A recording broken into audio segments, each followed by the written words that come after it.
আসছে ফিফা বিশ্বকাপে যে কিছু নতুন নিয়ম যুক্ত হবে তার আভাস লম্বা সময় ধরেই ছিল। পরীক্ষামূলকভাবে বিভিন্ন টুর্নামেন্টে তা প্রয়োগ করে আসছিল আন্তর্জাতিক ফুটবল অ্যাসোসিয়েশন বোর্ড। অবশেষে সেখান থেকে 4টি বিষয় চূড়ান্ত করেছে আইএফএবি। এর মধ্যে 2টি নিয়ম আগে থেকে চালু থাকলেও এবার একটির ক্ষেত্রে বাড়ানো হয়েছে পরিধি আর একটি করা হয়েছে বাধ্যতামূলক।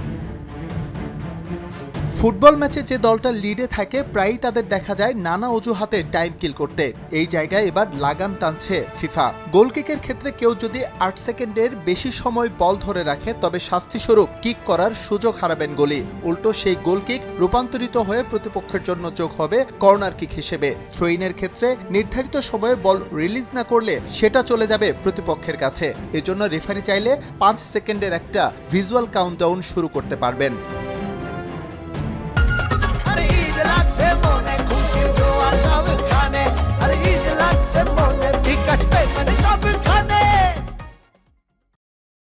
খেলোয়াড় বদল করতে গিয়েও যাতে কেউ ইচ্ছাকৃত সময়ক্ষেপণ না করেন সেখানেও লাগাম টেনেছে ফিফা। রেফারি সিগন্যাল দেওয়ার পর 10 সেকেন্ডের মধ্যে বদলি খেলোয়াড় মাঠে ঢুকতে ব্যর্থ হলে পরবর্তী খেলা না থামার আগে সে আর মাঠে ঢুকতে পারবে না। খেলা যদি 1 মিনিটের মধ্যে থেমে যায় তাও না, এজন্য তাকে মিনিমাম 1 মিনিট অপেক্ষা করতে হবে। অন্যদিকে যার রিপ্লেস হবে তাকে ঠিকই বেরিয়ে যেতে হবে দ্রুত। আসন্ন বিশ্বকাপে ভিডিও অ্যাসিস্ট্যান্স রেফারিং এর পরিধি বাড়িয়েছে ফিফা। এর আগে গোল, পেনাল্টি এবং সরাসরি লাল কার্ড দেখানোর মতো সেন্সিটিভ বিষয়গুলো ভারের মাধ্যমে চেক করা হলেও এবার দ্বিতীয় হলুদ কার্ড দেখানোর ক্ষেত্রেও রেফারি চাইলে ভিএআর এর সাহায্য নিতে পারেন। এছাড়াও নির্ভুলভাবে কর্নারের সিদ্ধান্ত নেওয়ার ক্ষেত্রেও এই প্রযুক্তি ব্যবহারের নিয়ম চালু করেছে ফিফা। মার্কিন যুক্তরাষ্ট্রে অধিক গরমের মাঝে খেলতে হবে ফুটবলারদের, সেটা দেখা গিয়েছিল ক্লাব বিশ্বকাপেই। এজন্য এবার ম্যাচগুলোতে 2টি কুলিং ব্রেক বাধ্যতামূলক করেছে ফিফা।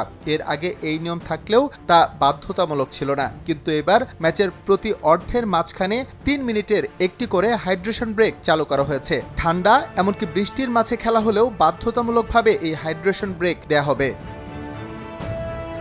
আসন্ন বিশ্বকাপে চতুর্থ অর্থাৎ সবশেষ সংযুক্ত নিয়ম হলো মুখ ঢেকে কথা না বলা। প্রায় লক্ষ্য করা যায় ফুটবলাররা প্রতিপক্ষের সঙ্গে মুখ ঢেকে ইন্টারাকশন করছেন, কিন্তু তারা এর মধ্য দিয়ে কোনো বৈষম্য ছড়াচ্ছেন কিনা তা বুঝতেই এই নিয়ম ফিফার। মুখ ঢেকে কথা বলার সময় কোনো ফুটবলার যদি বর্ণবৈষম্যমূলক আচরণ করেন তবে তাকে রেফারি লাল কার্ড পর্যন্ত দেখাতে পারবেন।